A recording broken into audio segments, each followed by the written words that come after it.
Welcome to the next workshop. In this workshop, we're going to check out up tempo and super fast tempo in jazz.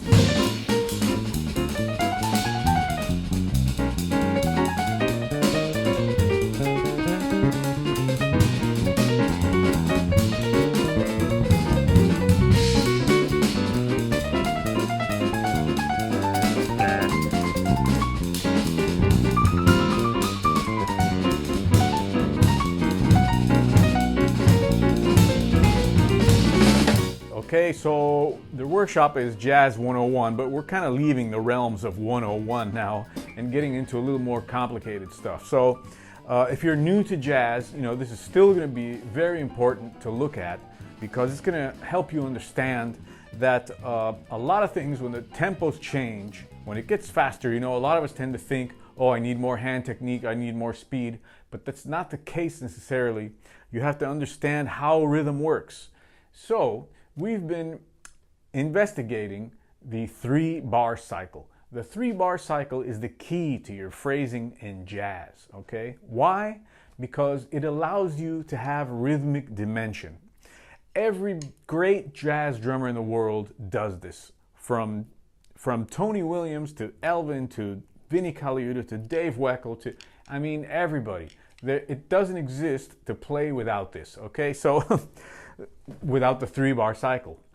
Now, I'm going to give you a little example first of what it sounds like without the 3-bar cycle, okay? What time sounds like without 3-bar cycle work, okay? Listen to this. 1, 2, 1, 2, 3, 4.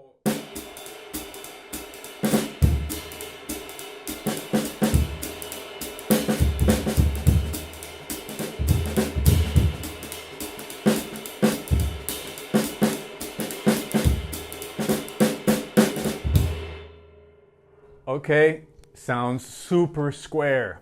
All right, you need to have the 3-bar cycle in there to give it that driving, rolling feeling. Without that, you're going to be super square, okay? So, let me just play for you now a little bit with the 3-bar cycle. 1, 2, 2, 3.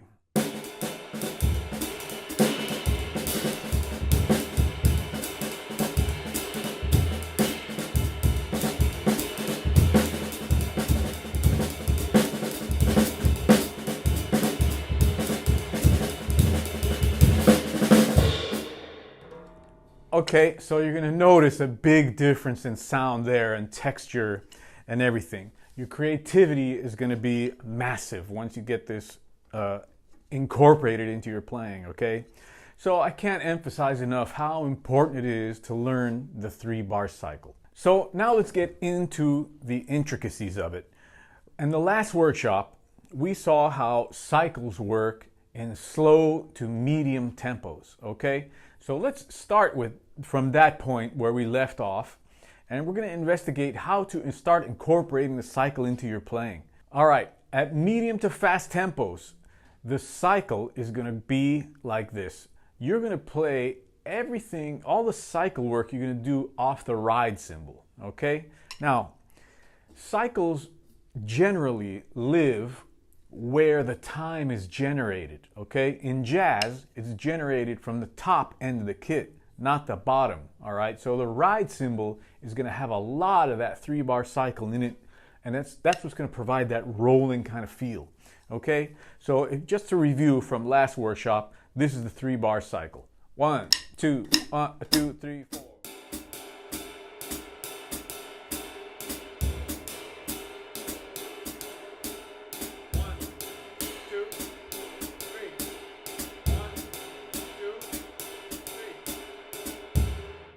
Okay, you might have seen the 3 melodies to that in the last workshop. Now we're going to work on the permutations, okay? Permutations simply means variations. So you're going to have quite a bit of these under your belt. And of course, these permutations can go into infinity once you add the next steps, which are augmentation and diminution and all the other type of phrasing there is in jazz, okay? Let's just take the first permutation. Now, you are going to remember from the last workshop the first melody, okay, starting on the downbeat, which is that one I just played. All right, now you're going to do what I call permutation 1, which is 2 notes and then 1 note on each beat of the cycle. Okay, so slowly it's going to sound like this: 2 and 1. All right, 1, 2, 3, 4.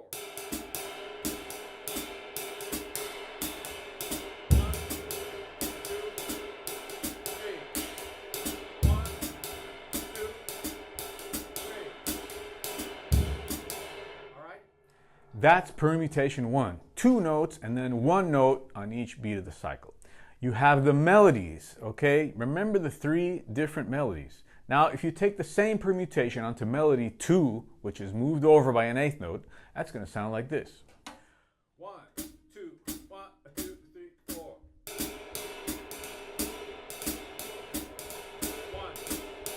2, 3. 1, 2, 3. Okay, now if you take the 3rd melody and do the same permutation, this is what it's going to sound like. 1, 2, 1, 2, 3, 4, 1.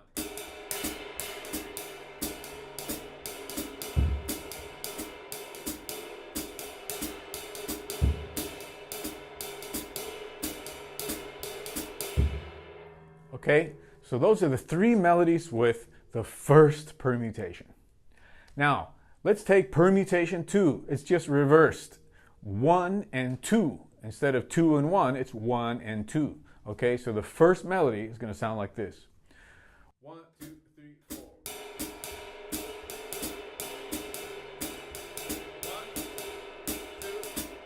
3. 1, 2, 3. Now the same permutation with the 2nd melody. Sounds like this. 1, 2, 1, 2, 3, 4.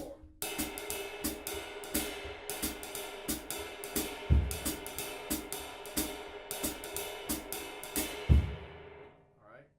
Now the 3rd melody with the same permutation, okay? 1 and 2. Here we go. 1, 2, 1, 2, 3, 4.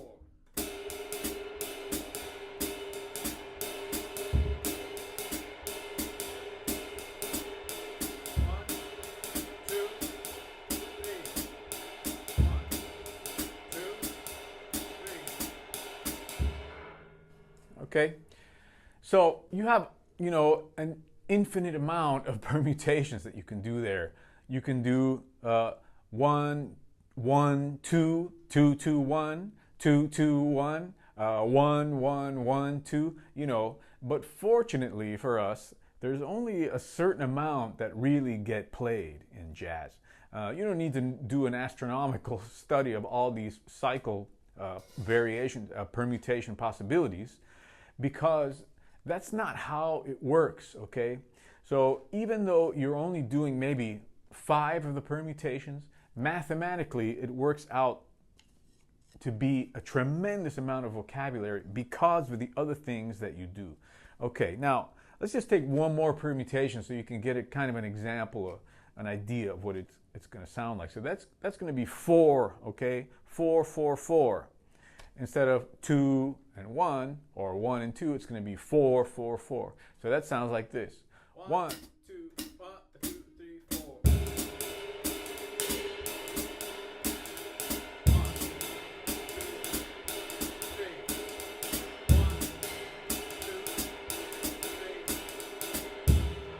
Okay, now if you apply the 2nd melody to that, it's going to sound like this.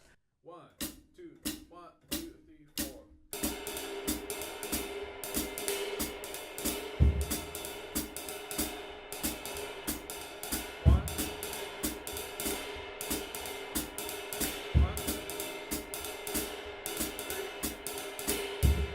Okay, now if you apply the 3rd melody to that same permutation, it's going to sound like this.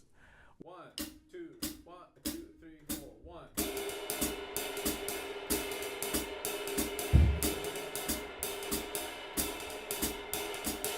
Okay, so as you can see, that creates this rolling, incredibly beautiful phrasing. And when you mix those things, when you mix everything and you mix the melodies together, it's going to sound something like this. 1, 1, 2, 1, 2, 3, 4.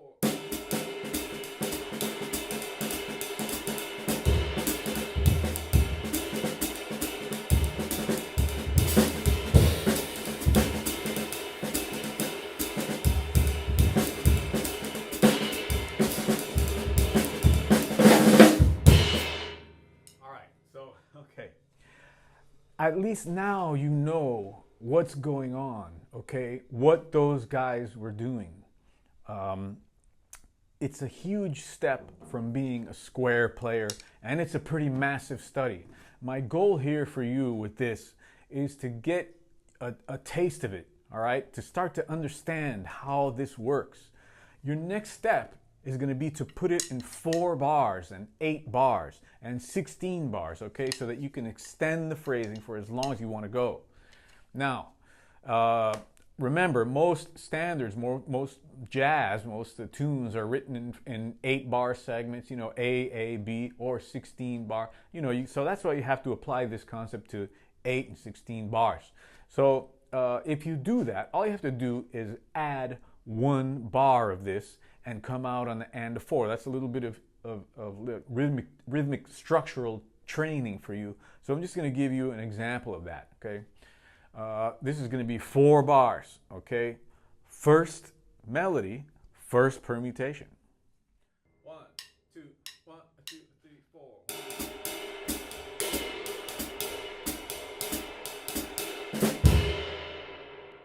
All right, so on the and 4, I did a little hit with the bass drum there. All right, once again. Oh, let's do the second permutation with the same melody. 1, 2, 1, 2, 3, 4.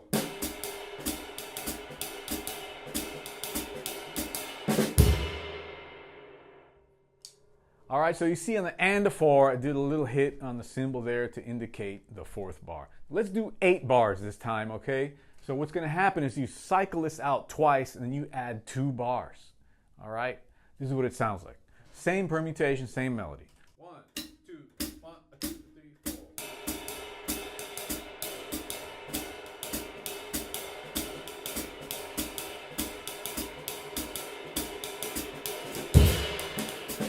All right, so on the and 4 there, you hear the hit. You can also do the hit with the snare. Okay, we'll just do one more time so you can get used to hearing it. 1, 2, 1, 2, 3, 4. 1, 2, 3, 4, 5, 6, 7, 8. Yeah. All right. So now it starts to sound real interesting. When you change up the melodies and change up the permutations, that sounds absolutely beautiful, okay? So what I suggest how to start is just do that. Then slowly but surely you can start adding little things in the snare drum. Like at the beginning of each cycle, you can add a hit on the snare drum, or you can add hits on every note while you're doing the permutations. So that sounds like this. 1, 2, 1, 2, 3, 4.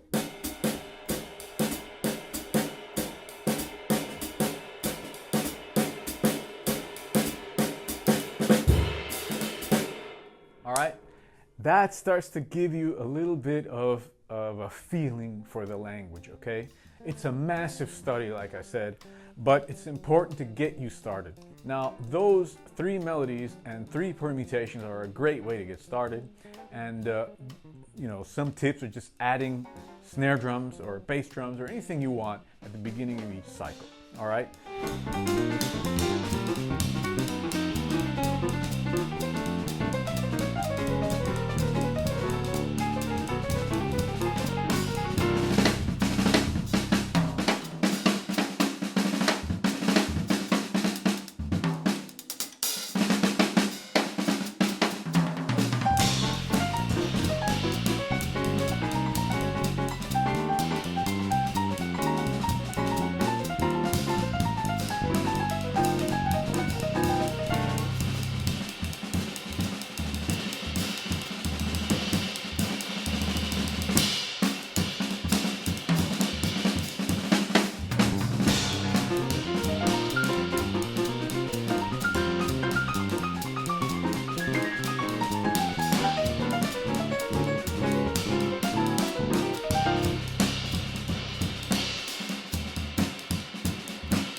What about faster tempos? Remember the kind of pyramid effect that rhythm has. So the faster you go, the slower the cycles have to be, okay? This cycle is still going to cycle out at 3 bars, but it's kind of an extended, a slower cycle, all right? Why? Because the tempo, again, is really fast. So let's take this tempo, all right? 1, 2, 1, 2, 3, 4, 1, 2, 3, 4, 1, 2, 3, 4, 1, 2, 3, 4, 1, 2, 3.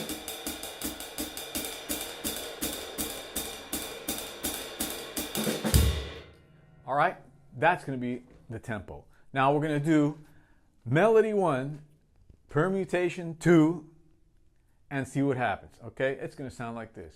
1, 2, 1, 2, 1.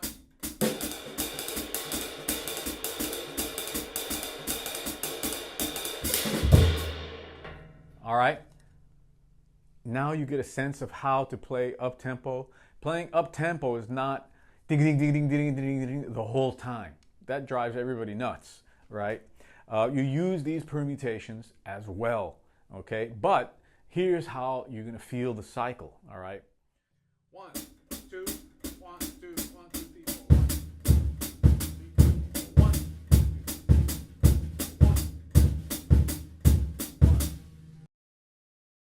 1, 2, 1, 2, 1, 2, 3, 4, 1.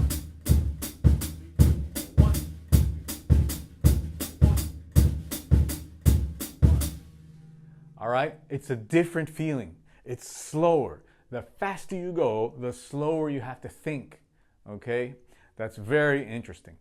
Let's just play a little bit at that speed so you can hear what the cymbal is going to sound like. 1, 2, 1, 2.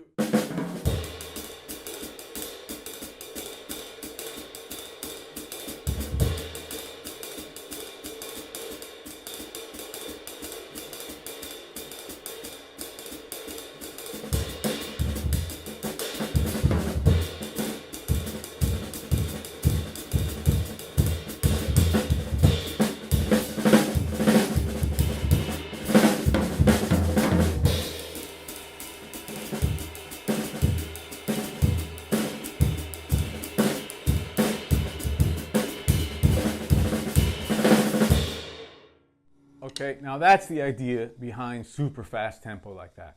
The faster you go, the slower you think. Now I have another interesting exercise for you to be able to get that going. And of course, we're going to have, PDFs for these exercises for you to download. But this is the exercise. Really fast time, slow thinking. Okay, now this is the exercise. You're going to play super fast on top, but you're going to think slowly on the bottom. This is kind of an exercise to give you rhythmic dimension, okay? So it sounds like this. 1, 2, 1, 2.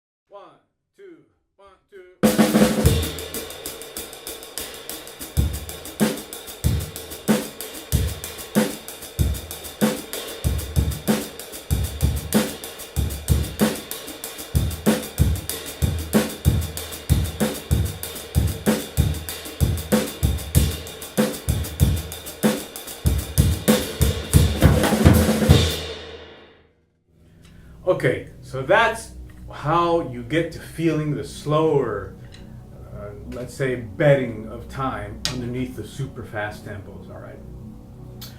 So I hope that explains a lot for you. This is the key to up-tempo and medium up-tempo jazz. Without this, it's impossible to play, okay? Check out the PDF downloads on the website, and thanks for watching. See you on the next workshop.